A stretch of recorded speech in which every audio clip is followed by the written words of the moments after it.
कि तुझसे बाबा बांधी है जीवन डोर, बांधी है जीवन डोर।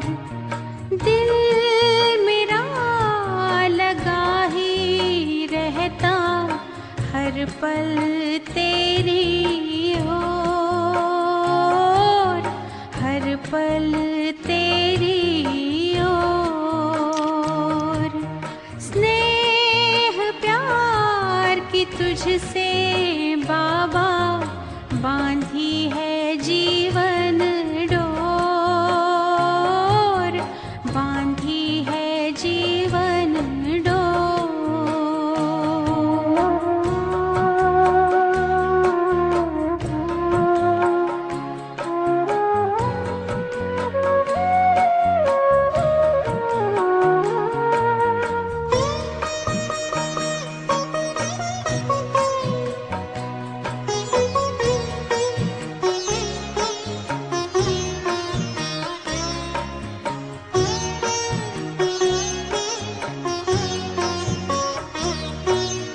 नैनों के दर्पण में बाबा तुझको सदा ही देखूं।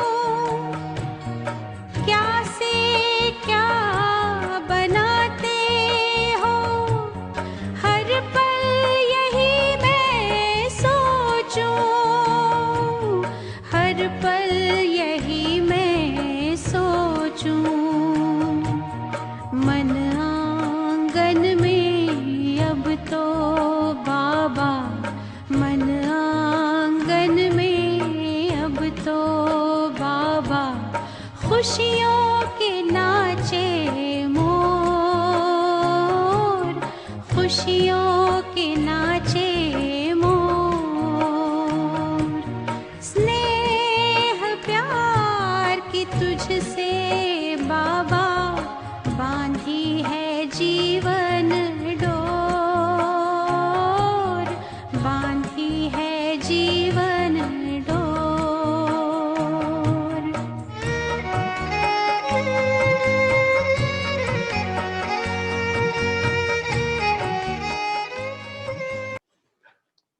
ओम शांति।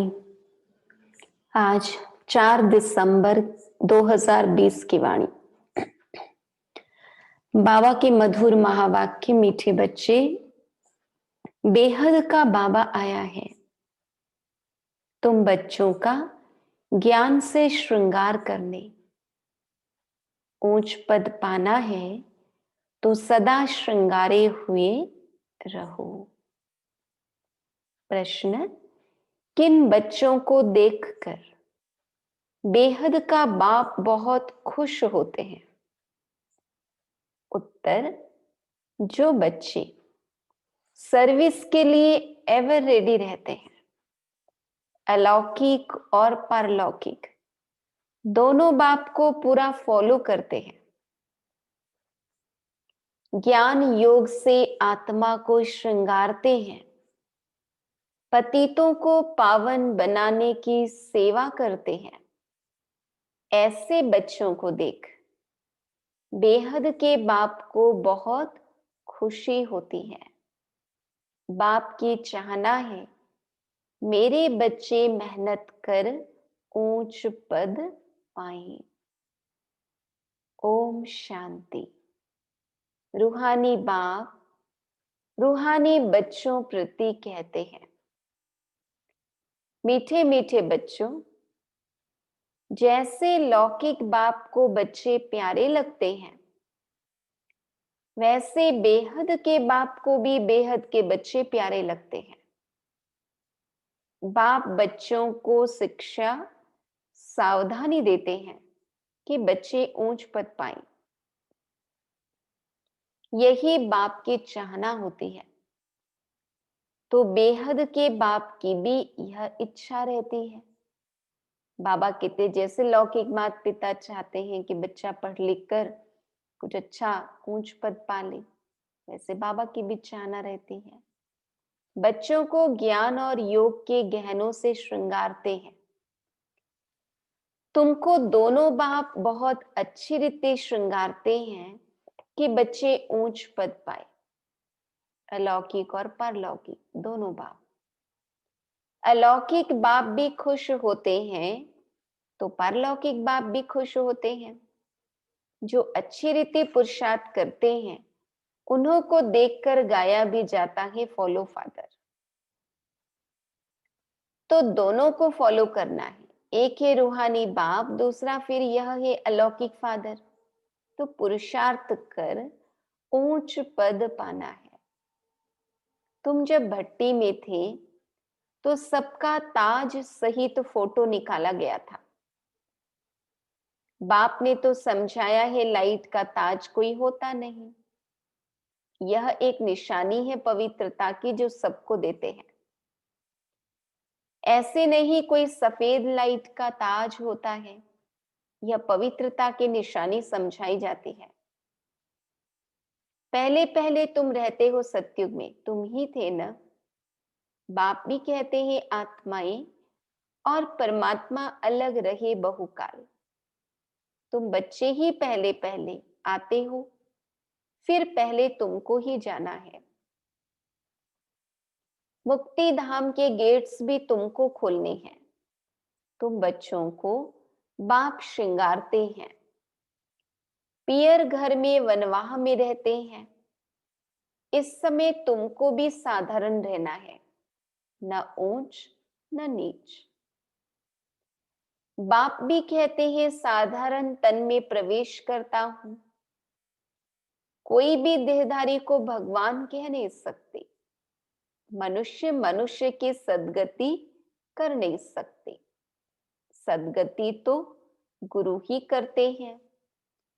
मनुष्य 60 वर्ष के बाद वानप्रस्थ लेते हैं, फिर गुरु करते हैं। यह भी रस्म अभी की है, जो फिर भक्ति मार्ग में चलती है। आजकल तो छोटे बच्चे को भी गुरु करा देते हैं। भल वानप्रस्थ अवस्था नहीं है, परंतु अचानक मौत तो आ जाता है ना।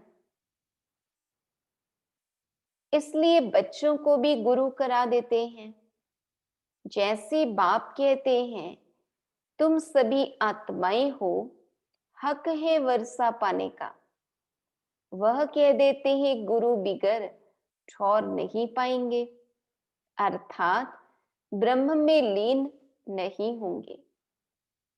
तुमको तो लीन नहीं होना है, यह भक्ति मार्ग के अक्षर है। आत्मा तो स्टार बिसल बिंदी है,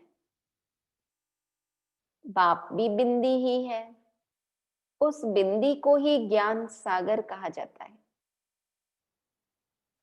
तुम भी छोटी आत्मा हो, उसमें सारा ज्ञान भरा जाता है। तुम फुल ज्ञान लेते हो, पास विथ ऑनर होते हैं ना। ऐसे नहीं कि शिवलिंग कोई बड़ा है। जितनी बड़ी आत्मा है उतना ही परम आत्मा है। आत्मा परम धाम से आती है पाठ बजाने। बाप कहते हैं मैं भी वहां से आता हूं, परंतु मुझे अपना शरीर नहीं है। मैं रूप भी हूं, बसंत भी हूं। परम आत्मा रूप है, उनमें सारा ज्ञान भरा हुआ है। ज्ञान की वर्षा बरसाते हैं तो सभी मनुष्य पाप आत्मा से पुण्य आत्मा बन जाते हैं। बाप गति सदगति दोनों देते हैं। तुम सदगति में जाते हो, बाकी सब गति में, अर्थात अपने घर में जाते हैं। वह है स्वीट होम। आत्मा ही इन कानों द्वारा सुनती है।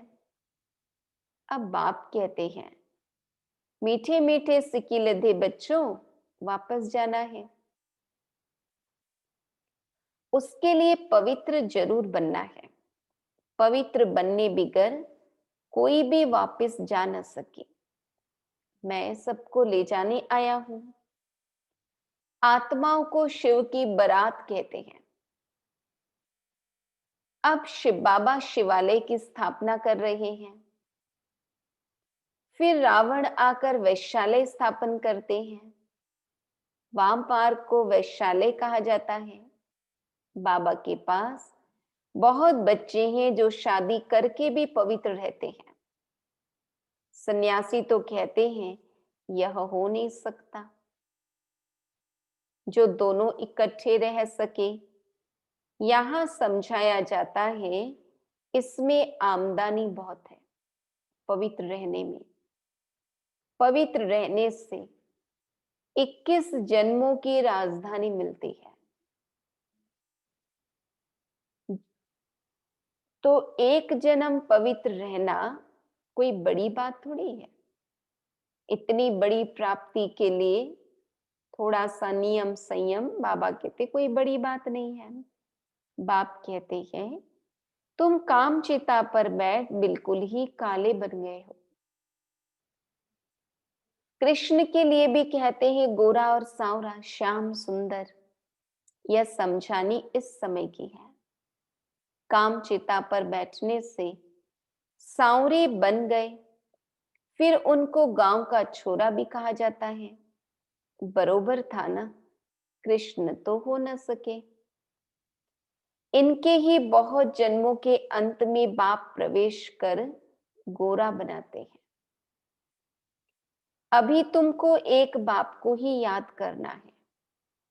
बाबा आप कितने मीठे हैं, कितना मीठा वर्षा आप देते हैं। हमको मनुष्य से देवता मंदिर लायक बनाते हो। ऐसे ऐसे अपने से बातें करनी है। मुख से कुछ बोलना नहीं है। भक्ति मार्ग में आप माशुक को कितना याद करते आए हैं। अभी आप आकर मिले हो। बाबा आप तो सबसे मीठे हो, आपको हम क्यों नहीं याद करेंगे। आपको प्रेम का, शांति का सागर कहा जाता है। आप ही वर्षा देते हो, बाकी प्रेरणा से कुछ भी मिलता नहीं है। बाप तो सम्मुख आकर तुम बच्चों को पढ़ाते हैं। यह पाठशाला है ना। बाप कहते हैं मैं तुमको राजाओं का राजा बनाता हूं। यह राजयोग है। अभी तुम मूल वतन, सूक्ष्म वतन, स्थूल वतन को जान गए हो। इतनी छोटी आत्मा कैसे पाठ बजाती है भी बना बनाया। इसको कहा जाता है अनादि अविनाशी वर्ल्ड ड्रामा। ड्रामा फिरता रहता है, इसमें संशय की कोई बात नहीं।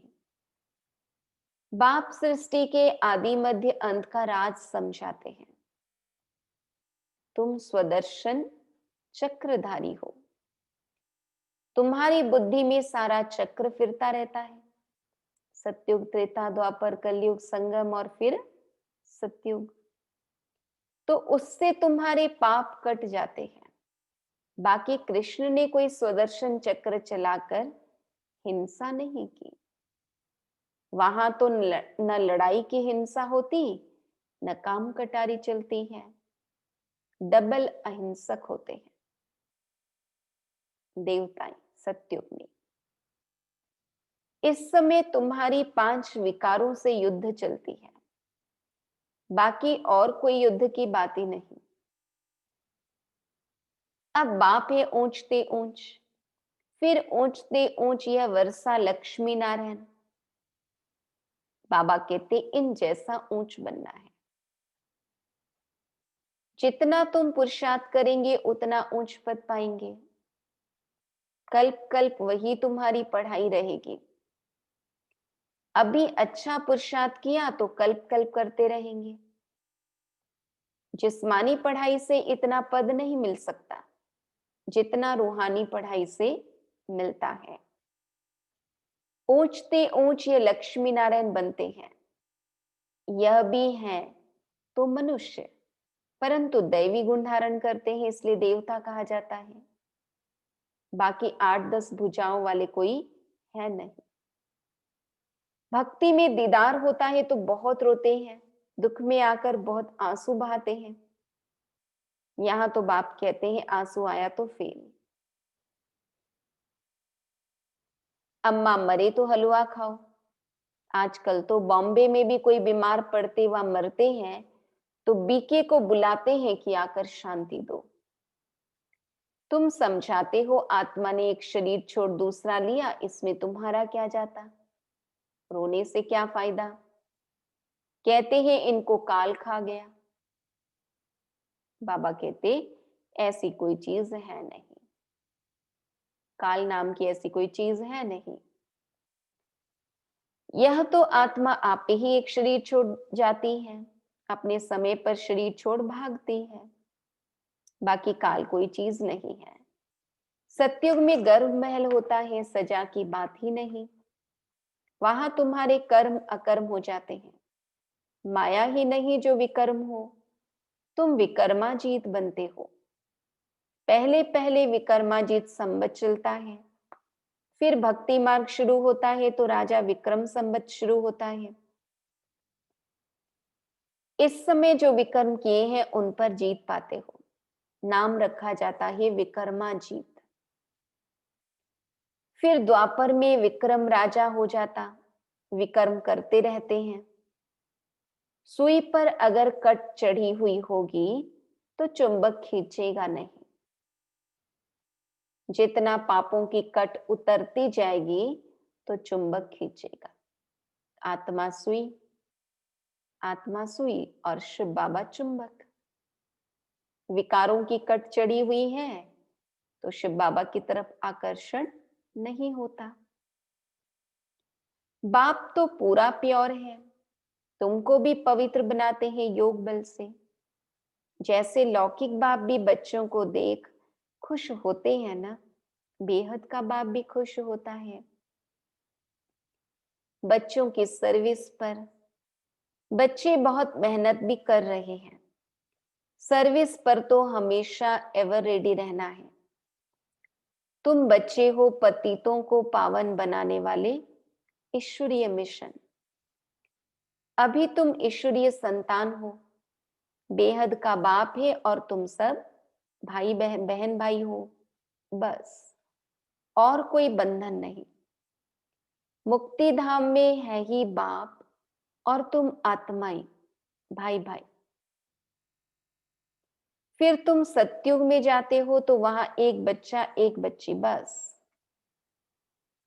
यहां तो बहुत संबंध होते हैं, चाचा काका मामा आदि।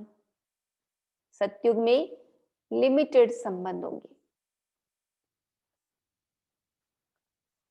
मूल वतन तो है ही स्वीट होम मुक्ति धाम।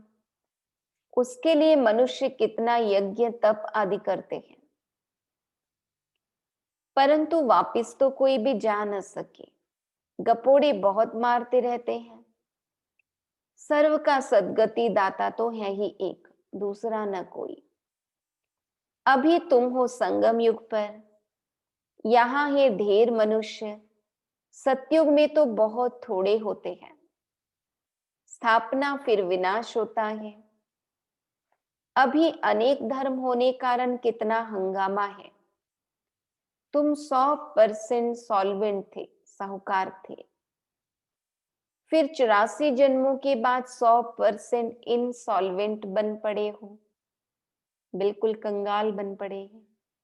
अब बाप आकर सबको जगाते हैं, अब जागो सतयुग आ रहा है। सत्य बाप ही तुमको 21 जन्मों का वर्षा देते हैं। भारत ही सचखंड बनता है। बाप सचखंड बनाते हैं, झूठखंड फिर कौन बनाते हैं। 5 विकारों रूपी रावण। रावण का कितना बड़ा बूत बनाते हैं, पुतला बनाते हैं, फिर उसको जलाते हैं, क्योंकि यह है नंबर 1 दुश्मन।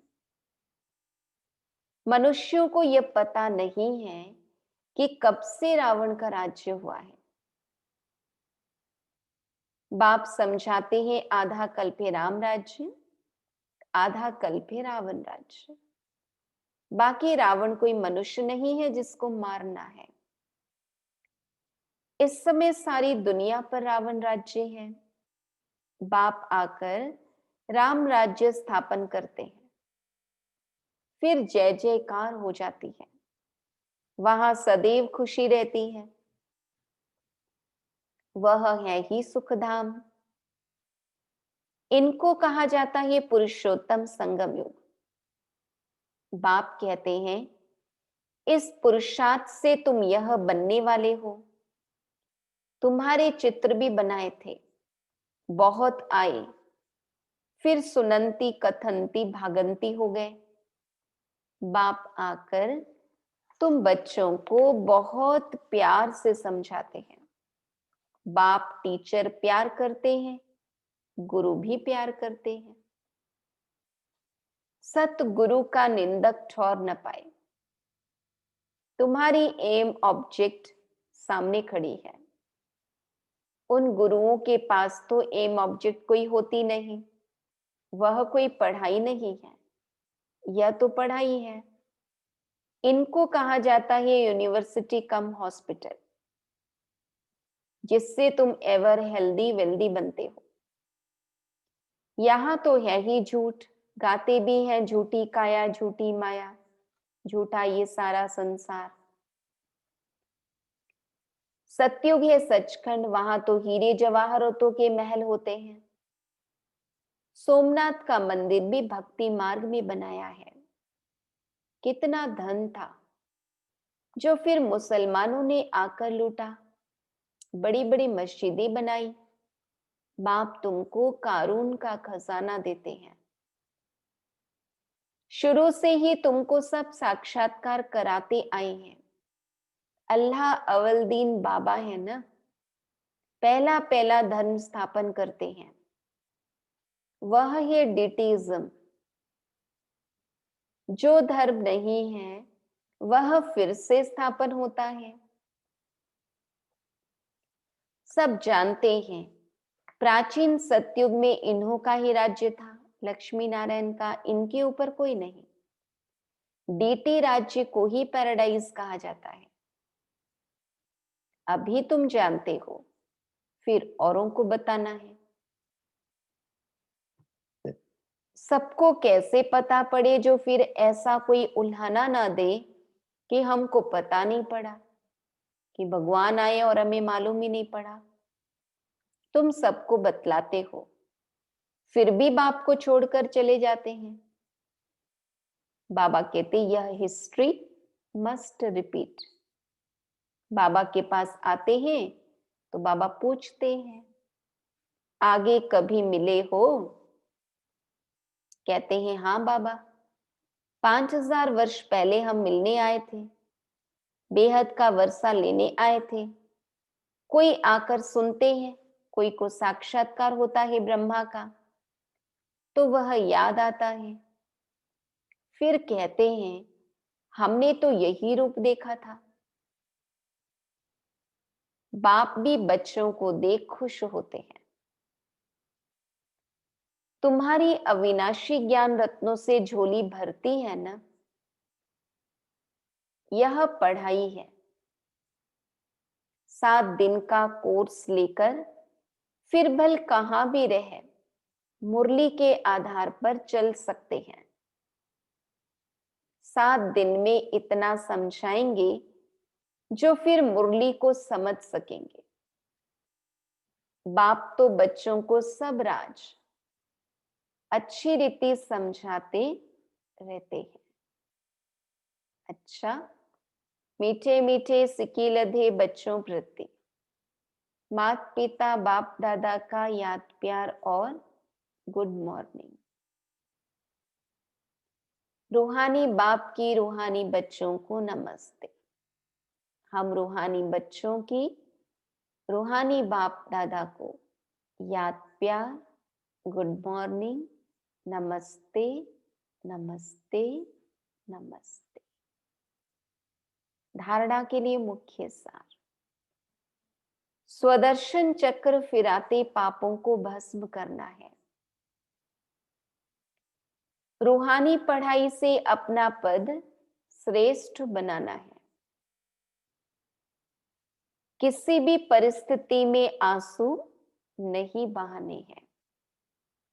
दूसरा, यह वानप्रस्थ अवस्था में रहने का समय है, इसलिए वनवाह में बहुत साधारण रहना है, न बहुत ऊंच न बहुत नीच। वापस जाने के लिए आत्मा को संपूर्ण पावन बनाना है। वरदान, मनन शक्ति द्वारा बुद्धि को शक्तिशाली बनाने वाले मास्टर सर्वशक्तिमान भव।